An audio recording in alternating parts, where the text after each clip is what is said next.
Today I am going to be talking about limerence in borderline personality disorder. To understand one thing that coincides with another, we must first understand both the coinciding issue and the main one at hand. So let me first explain about borderline personality disorder, or otherwise known and abbreviated as BPD. BPD is mostly known as a personality disorder in cluster B of personality clusters. It's known for its major fear of abandonment. It comes with highs and lows that shift faster than night and day. A misconception is that individuals with borderline also suffer from mania, whilst they do not. Their emotions are too quick to be considered mania episodes, so when I refer to highs and lows, I do not mean mania or depressive episodes, but rather short-lived reactions to being triggered. As a diagnosed borderline myself, day-to-day life feels intense. Emotional regulation is a hard thing. Emotions are overwhelming. Connections are difficult to maintain. And you even tend to feel lost within your own identity. All paths lead to Rome, Rome being the consuming instability and fear of being abandoned. Borderline personality disorder, borders even in the name, tends to border other disorders and unwanted mindsets, which brings limerence into play. Limerence is defined in a few ways, but the most basic explanation is an involuntary state of romantic or lesser known, but even platonic obsession. Limerence is a fancy word for obsession or infatuation. It is based on an idealized version of love instead of mutual love and emotional safety. If you have ever felt unloved by a parent or guardian or even a partner from the past, then you'll understand sometimes the feeling of being wanted is more important than actually being in love. This is where limerence comes into the field. Have you ever texted someone you have romantic feelings for, then put down your phone to wait for their reply? They take hours to respond, but when they do, a kick of adrenaline and excitement rush up into your spine. You want to answer immediately, but must restrain yourself and wait the appropriate amount of time. Are you actually able to wait? Or that feeling in your body, the one where self-control flies out the window, takes over, and you reply within minutes? That is an example of what limerence can feel like. An example I personally know way too well. That feeling when free will is taken away from you by your own mind.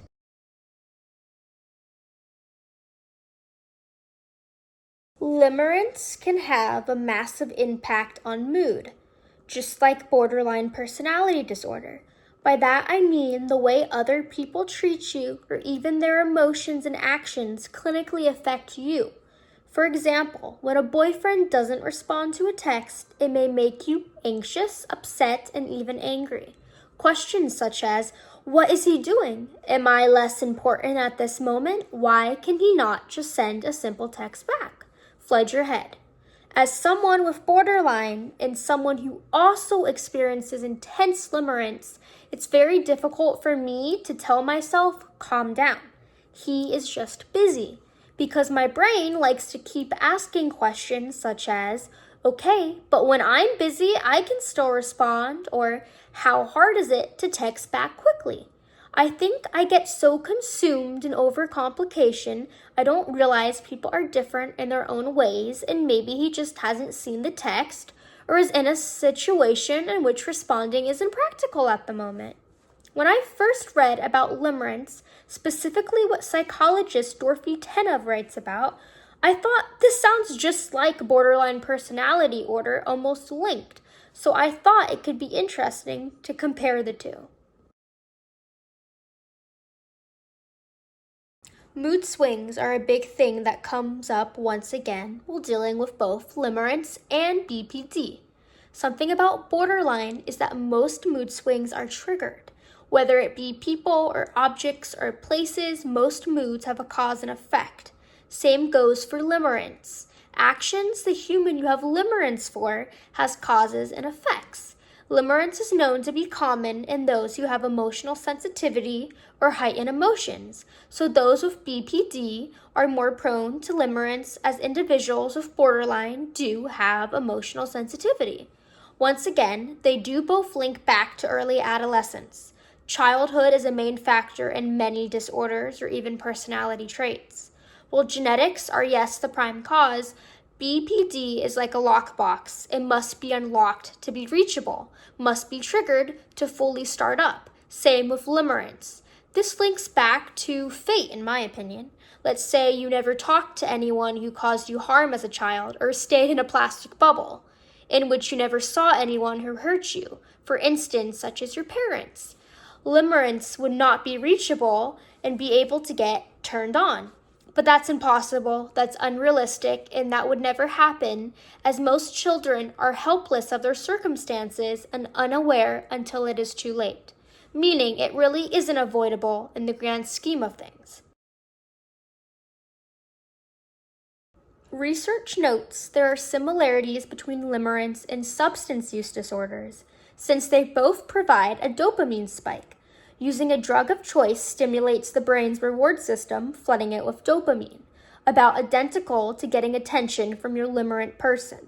In these two scenarios, your brain adapts to the initial high by requiring more frequent and more intense stimulation to keep the same high. For drugs, that may mean taking more of them frequently or a bigger dose. Well, for limerence, that means grander gestures, deeper or longer conversations, and even more intense obsession. I realize I've strayed away from my point a little bit on how both limerence and BPD are so linked, so let me get back to it. A favorite person is a term used when talking about borderline personality disorder. A favorite person is someone who a borderline relies on for emotional security, safety, and often idolizes. Yes, sounds just like limerence, right? It is quite identical, except for one thing I must mention, the devaluation aspect. BPD comes with short-lived highs and lows that I talked about earlier, meaning what goes up must come down. Because of tied emotions and moods to a favorite person, when that favorite person does something that may upset, hurt, or anger the borderline, that obsession and safety quickly turns into hate and distrust. So that brings the question of, is it limerence if you can hate that individual at times you are in limerence with? Yes, because that is also part of limerence. Depending deeply on the person's actions to stabilize your own mood. Limerence is like a roller coaster of emotions. Infatuation can turn into hate really quickly. An example I like to think of is how alcoholics may hate how the alcohol has transformed their life, or what it has done to them as a person, or maybe even how it has harmed those they deeply care about. But they like the way it makes them feel so much that they have to ignore the downfall. Just like drugs, it is so hard to pull away. So in conclusion, while not everyone who suffers from limerence also suffers from borderline personality disorder, every borderline suffers from their own version of limerence. I'm not saying those who suffer this personality disorder are incapable of love and only can have limerence, because we, as a borderline, are definitely capable. If anything, we love deeper and even more intensely than an average person, since our feelings are so emoted. But what I'm saying is it can be hard to distinguish between limerence and love, as in my personal experience, limerence is more common than sincere love in those who have BPD. I like to look at it like BPD is more of a reactive form of limerence. It's like limerence if it had a more consuming and more evil twin. Some people argue limerence is just another term for a codependent attachment style or a favorite person, where others argue they are two completely different things and anyone can suffer from limerence at least once in their lifetime. Both can be true and both are up for interpretation, which is why I ask the question, what do you think?